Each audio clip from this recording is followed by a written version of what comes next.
Welcome back to Russia in Context. Today we resume the Moscow Green Ring, where we left off last time, in Park Лётчиков-испытателей, a mouthful in Russian which sounds absolutely idiotic when translated, Test Pilot Park.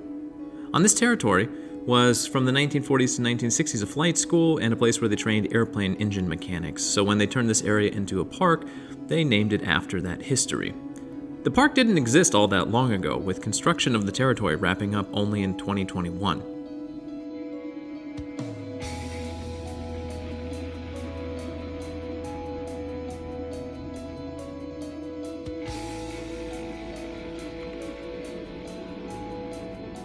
Crossing the street, we're immediately in another park. This is the magic of the Moskovское Зелёное Кольцо.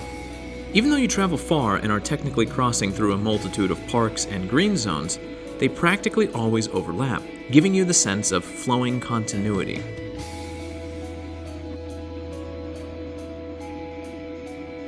This is the upper area of Park Shkolnikov, or Students' Park. This area is, as you can see, one long tree-lined alley with ample bench space, which is frequently populated by local retirees sunning themselves or people with strollers.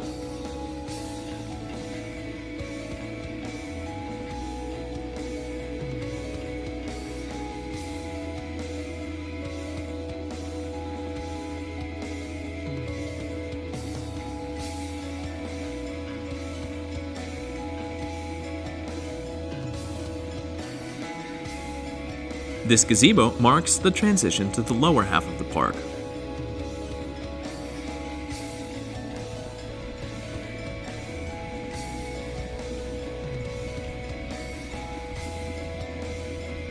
With a skate park, playgrounds, and a series of cascading ponds, it's a bit more in line with what we imagine a park to look like in the States.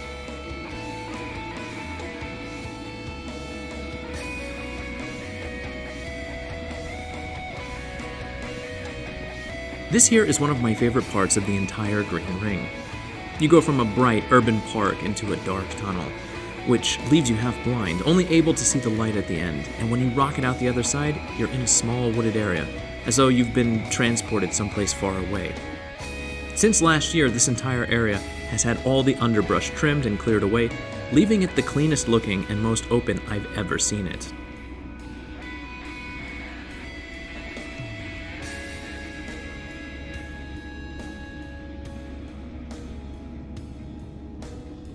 This is Troparyovo Scenic Reserve, over 500 acres of nature on the far southwestern edge of Moscow.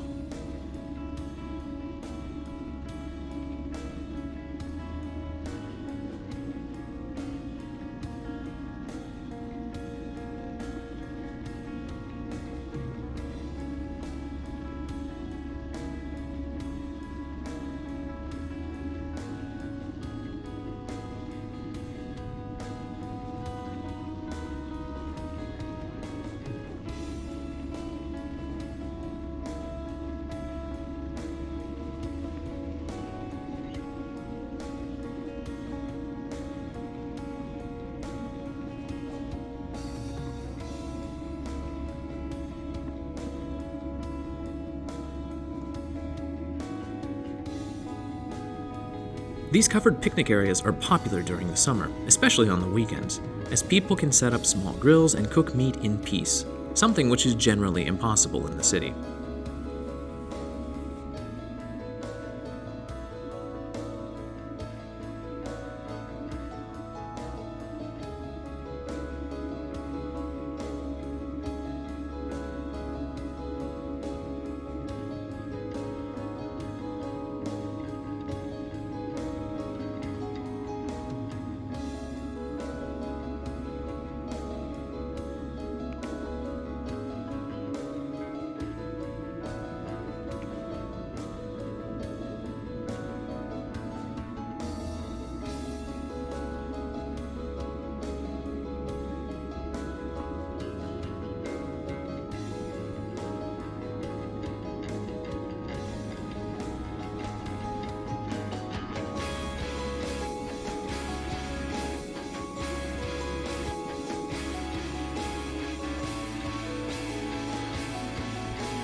Earlier we saw a group of newer apartment buildings. There they are again, but now we can see why this complex is maybe not the most popular, even though it's right next to this huge park. Behind that fence is Vostrikovskaya Cemetery, a massive one, nearly 1.5 kilometers from end to end, sandwiching the new apartment buildings between that and the park.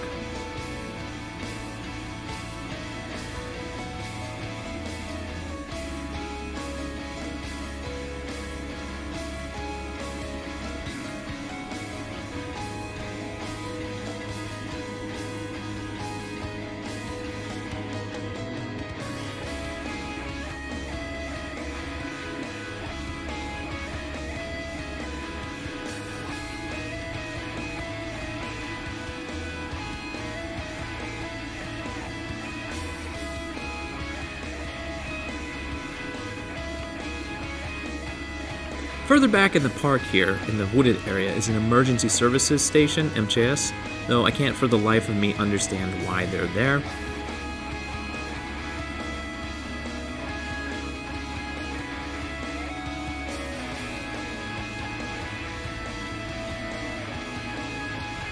Now, it's entirely likely that I'm not supposed to ride on this boardwalk, but there are no signs to say otherwise, and I promise that I'm extremely cautious and considerate when encountering walkers, as you'll see.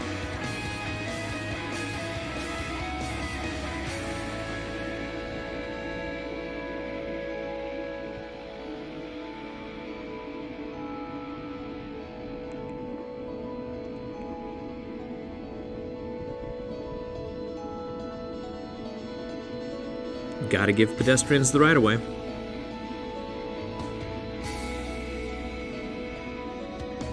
Still, this boardwalk is very nice, and it does allow many elderly a pleasant way to stroll through a forested area on dry and level terrain.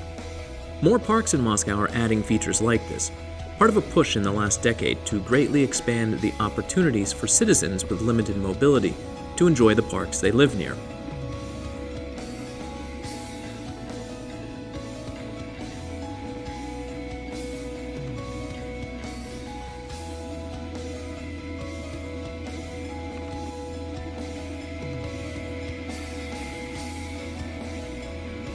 A bumpy ride down, and then one of the few places on the route here where I have to get off my bike and carry it.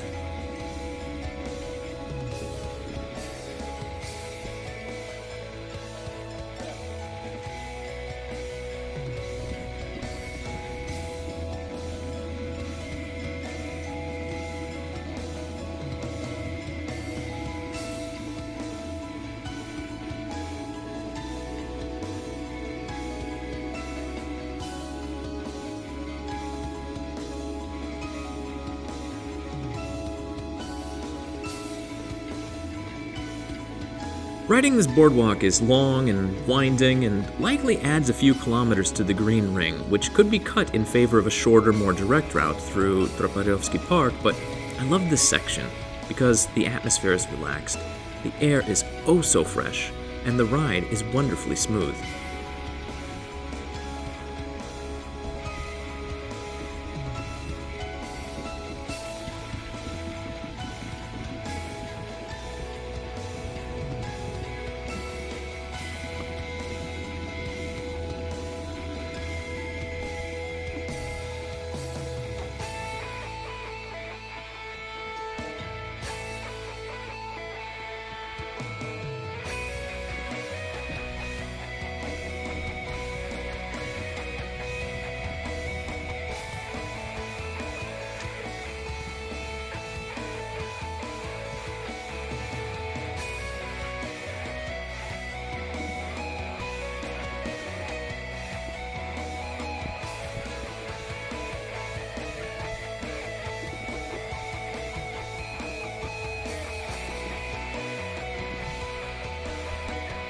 There were way more people than normal on the boardwalk the day I filmed, probably equal to all the people I'd seen there in all my other visits combined.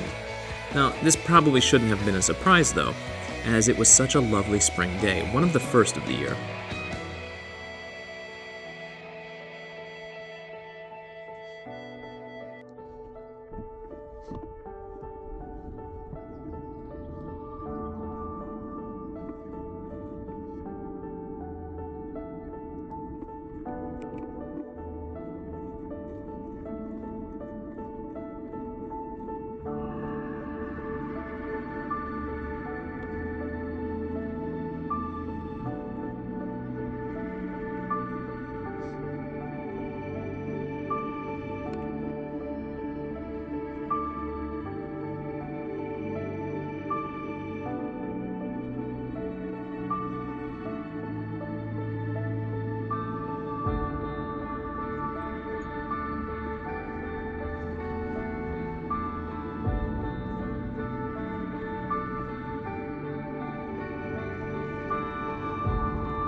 Back on a main alley of the park now, it's a straight shot out and on to the end of Улица Академика Anokhina, where it flows into Leninsky Prospect, one of Moscow's main transportation arteries.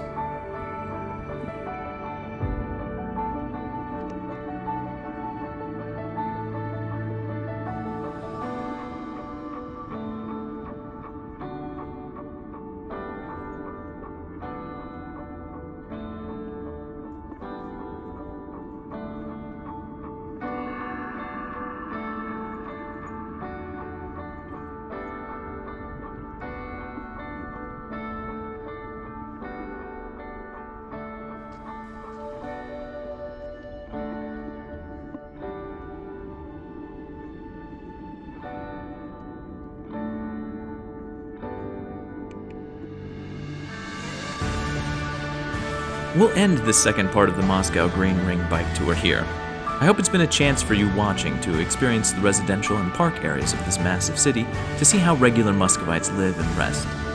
Though there are valid criticisms to be leveled at the city's management, they have done an overall good job when it comes to making sure each region of Moscow has natural areas that the citizens can enjoy. And with every new video in this series that will explore each subsequent section of the trail, I hope that you'll come to appreciate that as much as I do. As always, hit the like button, leave any comments or questions you may have down below, and be sure to subscribe for videos like this and others. I'm Wyatt, and this has been Russia in Context. Thanks for watching.